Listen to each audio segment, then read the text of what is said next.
Hi, I'm Megan, and today I'm going to show you how to play Takenoko. I believe that's how you pronounce it, but I'm not sure. This is by Matagot Games for ages 8 and up, 2 to 4 players, and it plays in around 45 minutes. This is a game I'm renting from my local game store. To set up, you're going to give each player one of these player boards.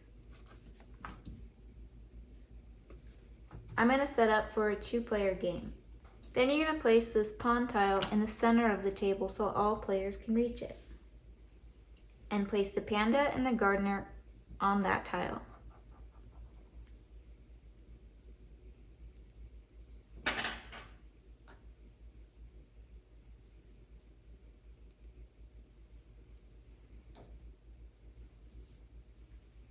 Then you're going to give each player 2 of these action markers, and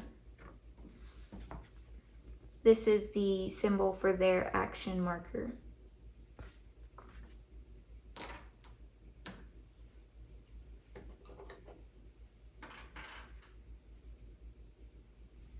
Next, shuffle these tiles here, and then you're going to put them in a face down stack nearby.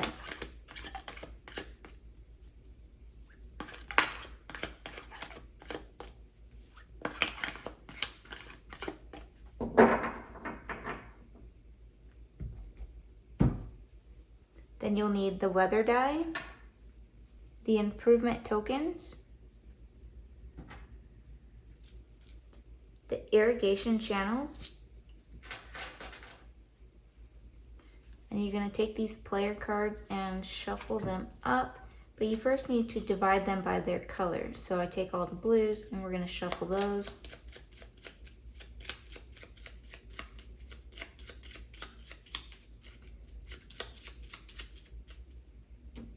And then you have all the reds, shuffle those.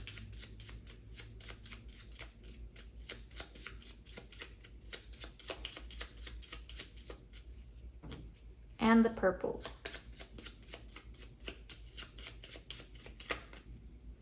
Then you're going to give each player one of each color. So each player will get a red, a purple, and a blue. Oops. Then put the other cards to the side.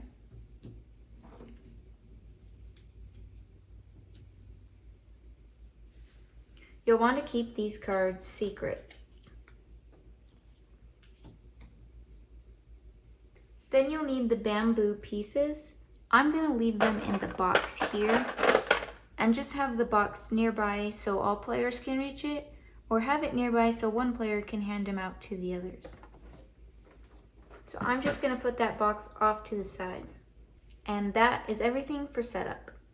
One thing I forgot to mention in setup is to have this emperor card nearby as well. Or you can just keep it in the box until it's needed. The goal of the game is to get the most points. The game end conditions depend on the number of players. In a 2-player game, when a player completes his 9th objective card, these here, it triggers the last round. In a 3-player game, it is when somebody completes their 8th objective card, and in a 4-player game, it's when somebody completes their 7th objective card. The first player is the person that is the tallest, or you can just assign the first player randomly. On your turn, you're going to do 2 actions in this order. First, you're going to determine the weather conditions, which is rolling the weather dice. But you will not do that during the first round of the game. Then you're going to perform actions and complete objectives. So during the second round of the game is when you'll start rolling the weather die. And the weather die has different symbols, different weather symbols, and you'll do what they say. As a reminder, the weather symbols actions are here on your player board, and it tells you what they do. So if you roll the sun, you get to take an additional action that turn, but it must be a different action from your other 2 actions. If you get rain, you may place a bamboo section on an irrigated plot. If you get wind, then that turn you may perform 2 of the same action, but you don't have to. If you get lightning, you can place the panda on any plot and eat a section of bamboo. And if you get the cloud, you can take one of these improvement tokens and you can place it immediately, or you can store it on your player board down here. After you've rolled the dice, then you're going to perform 2 actions, and the 2 actions must be different. So your actions are listed here on your player board, and it even shows you here as a reminder that the 2 actions must be different. So you have 5 possible actions: putting down a plot, taking an irrigation channel, moving the gardener, moving the panda, or taking an objective card. You must choose your 2 actions before you do them. So you just place your tokens on whatever 2 actions you want.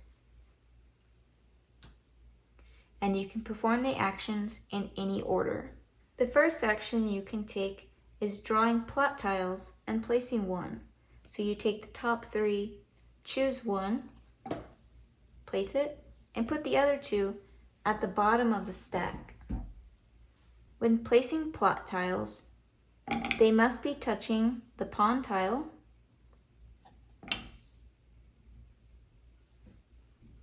or they must be touching 2 other tiles, like so. You cannot, for example, place it here because it's only touching 1 tile. When you place a plot, you will grow bamboo on plots that are irrigated. All plots that are adjacent to the pond tile are already irrigated. So any plot that you place adjacent to the pond tile, you will place a section of bamboo on it as soon as you place that plot. So this is the base of a bamboo, and this, you just stack them like that. So as soon as this one was placed, you would have done that.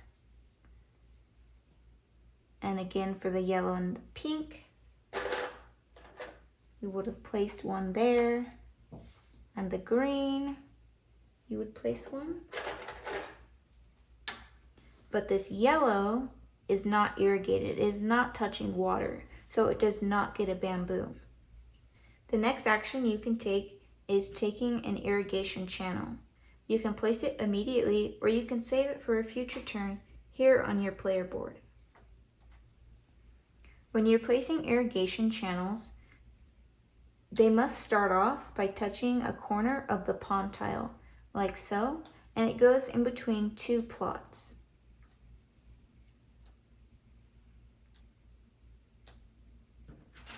And then you can place another one here, and now this plot is irrigated. So now this plot can get more bamboo on another turn.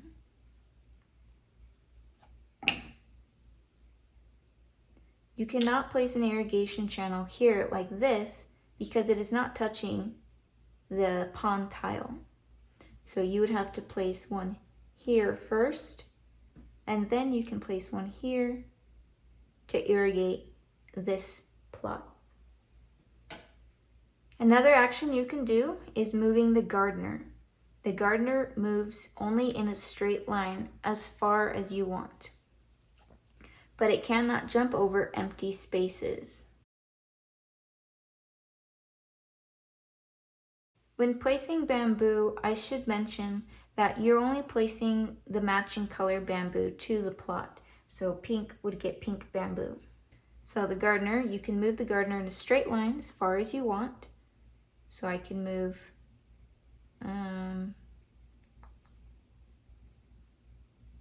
over here. And where you end your turn, you will grow a section of bamboo as long as that plot is irrigated. So this plot is irrigated because it's touching the pond. So I can place a section of bamboo on top of it. You can only place a maximum of four pieces here, bamboo. Not only do you place a section of bamboo on the plot that the gardener ends his turn on, but you will also place a section of bamboo on every adjacent plot that is of the same color that is also irrigated. So in this example, this is the same color as the plot he landed on, pink, and it is irrigated from this irrigation channel here. So that gets a section of bamboo. This plot is irrigated because of this improvement. And it's also pink, so it would also grow a section of bamboo. The yellow and the greens do not grow bamboo. And so for example, if the gardener goes over here, this tile's not irrigated, so it would not get any bamboo. Another action you can do is moving the panda. The panda also only moves in a straight line as far as you want, but it cannot jump over empty spaces. So I could go over here, and where the panda ends its movement, it will eat a section of bamboo. So you'll take the top section of that bamboo and place it on your player board here where it shows the panda. So if he would have ended his turn here, you would take this top section and it goes there on the player board. The gardener and the panda can be on the same tile. And finally, your last action you can do is take an objective card. So the objective cards here, each color card does something different. You can only hold a maximum of 5 cards. So if you have 5, you cannot take another until you have completed an objective. And then your completed ones go face up. So the blue cards all relate to like patterns of the plots. So this one requires you to have this shape of pink tiles on the board, and they all have to be irrigated. Same thing, but with green. This one requires pink and green to be in this shape.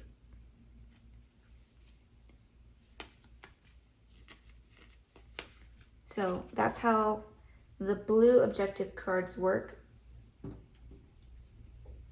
The purple ones all have to do with the panda and the bamboo that you eat.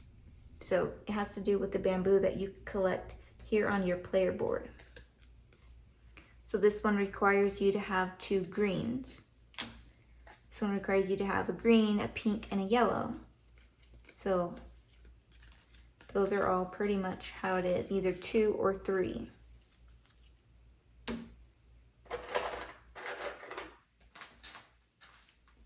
And you would just take those. So if you had this one, 2 green, you would take your 2 green and return them to the supply. And then place your objective card face up.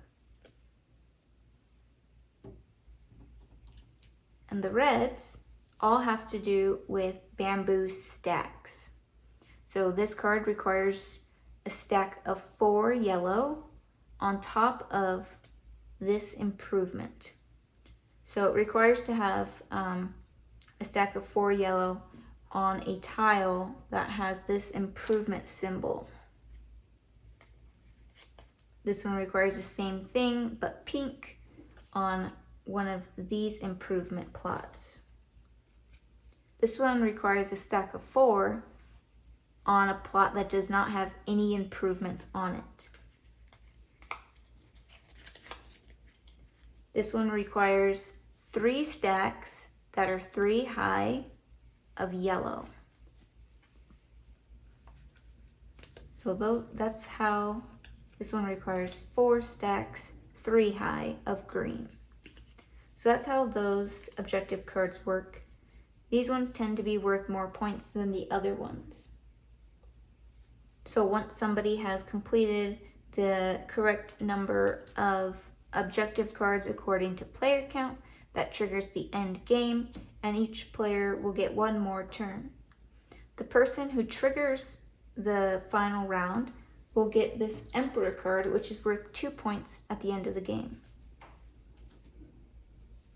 Then you'll just count up your points from your objective cards, and whoever has the most is the winner. So for the dice, if you get the Cloud, you get an improvement. And you can store that here, or you can place it immediately. Now the improvements, they each do something different. So this one, you can place it on any plot that does not already have an improvement. Each plot can only have one improvement, and they are permanent. You cannot remove them or move them to a different plot later on. So this improvement says that on that tile, so on this plot, the panda cannot eat any bamboo on that plot. This one is that when you're growing a bamboo on this plot, it'll grow twice as high. So instead of placing 1, you will place 2 every time you grow bamboo on this plot. And this one irrigates your plot even if it's not touching an irrigation channel or not touching the pond tile. So I could place it all the way over here to irrigate this plot even though it's far from everything else. Placing improvements and irrigation channels that you have saved from future turns are free actions. And that is pretty much the whole game. So thank you so much for watching, and I will see you next time. Bye.